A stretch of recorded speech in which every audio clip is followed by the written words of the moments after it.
নতুন বউ হাসলেও জ্বালা, নতুন বউ কাঁদলেও জ্বালা। তাহলে নতুন বউ করবেটা কি? হাসলে বলবে এই মেয়ের দ্বারা সংসার হবে না, আর কাঁদলে বলবে এই মেয়ের বেশি ঢং।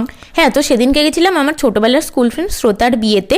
তো ওই দিনই ছিল আবার আমার বেস্ট ফ্রেন্ডের আইবুড়ো ভাত থেকে এই বাড়ি ওই বাড়ি করে সব দিক নিয়ে একেবারে ঘেটে ঘ অবস্থা। আর দুজনেই যেহেতু ছোটবেলার বন্ধু, সব দিকই ম্যানেজ করতে হবে, এইদিকে না গিয়েও পারবো না ওইদিকে না গিয়েও পারবো। তো ওর আইবুড়ো ভাত হয়ে যাওয়ার পর আবার বনশ্রীদের বাড়ি রেডি হয়ে কোনো মতে মুখের মধ্যে একটু মেকআপ লেপে চলে এসেছি শ্রোতার বিয়েতে।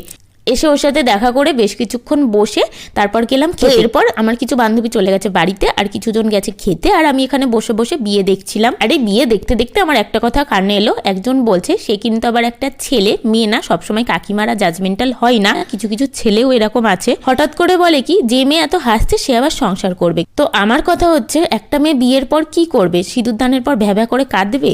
তো যাই হোক, সবার কথা কি আর কান দিলে হবে? মানুষের মুখও বন্ধ করা যাবে না, তারা তো নিজের মতো কথা বলতেই থাকবে।